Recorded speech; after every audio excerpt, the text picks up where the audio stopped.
Good morning, good morning, good morning. Selamat pagi teman-teman, Bapak dan Ibu di seluruh Indonesia. Dan hari ini kita kembali bertemu dalam program Smart Motivation bersama dengan saya Eloy Zaluhu. Dan hari ini kita mengangkat sebuah tema yang luar biasa, yaitu membangun pernikahan idaman. 27 November yang lalu, saya baru saja memperingati hari ulang tahun pernikahan dengan istri tercinta, yaitu Kim. Di usia yang masih muda, kami belajar mengenai banyak hal, dan sekarang kami sedang menuliskan sebuah buku, judulnya adalah Students of Marriage, sebagai bagian dari Theocentric Family yang saya buatkan.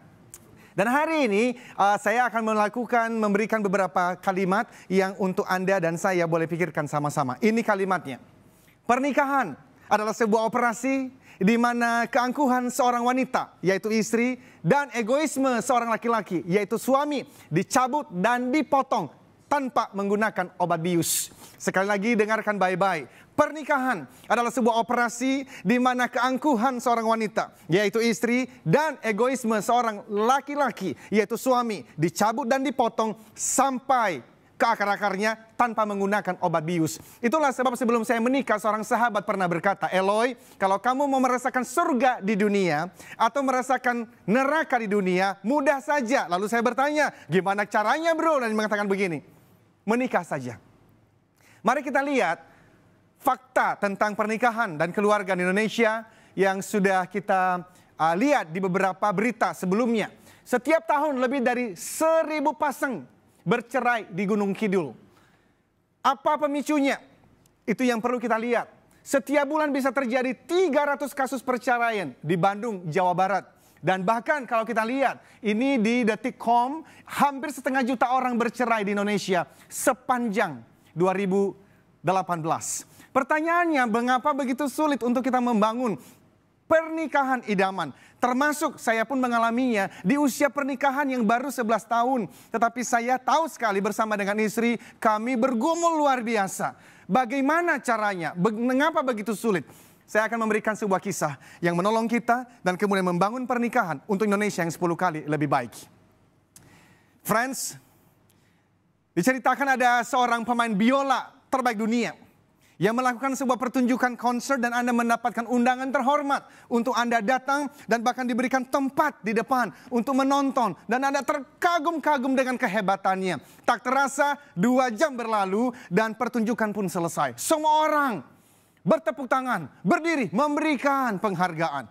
Dan kemudian satu persatu orang keluar dari aula, tapi kemudian ada seorang panitia mendatangi Anda dan mengatakan, kami memperhatikan sejak tadi, Anda begitu kagum dan begitu senang dengan pertunjukan ini. Lalu Anda mengatakan, of course, tentu saja. Ini pertunjukan yang luar biasa. Dan kemudian mereka mengatakan begini, kami punya pas untuk Anda bisa bertemu dan berfoto dengan sang pemain biola yang hebat. Apakah Anda mau? Tentu saja Anda mengatakan, for sure, tentu saja. Dan akhirnya Anda dibawa ke sana. Ketika bertemu Anda berjabat tangan, maka pemain biola mengatakan begini, did you like it? Apakah Anda menyukainya? Dan Anda mengatakan, sure, hebat sekali. Saya sejak kecil ingin menjadi seorang pemain biola seperti Anda. Tetapi Anda beruntung karena Anda punya bakat, dan yang lebih penting, Anda punya instrumen biola yang begitu hebatnya.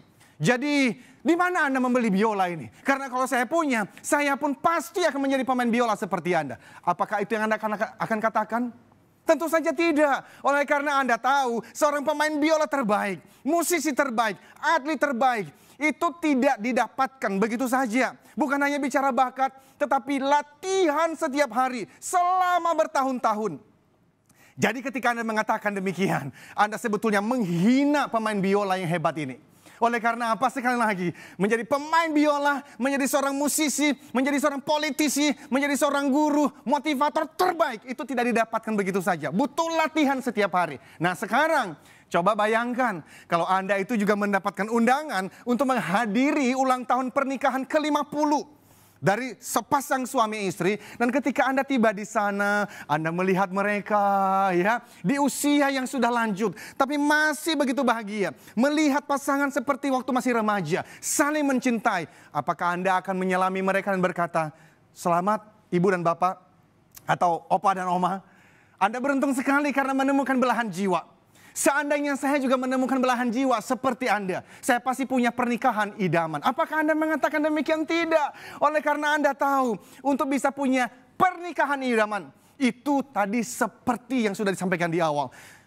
Operasi di mana keangkuhan seorang istri, egoisme seorang laki-laki dipotong dan dicabut sampai ke akar-akarnya tanpa menggunakan obat bius. Jadi 3 hal yang Anda bawa pulang. Pernikahan harus diperjuangkan. Yang kedua, Anda dan saya membutuhkan pertolongan Tuhan. Dan yang ketiga adalah latihan, latihan, latihan. Kita akan bertemu minggu depan. Until then, keep the smile, be the 10Xers!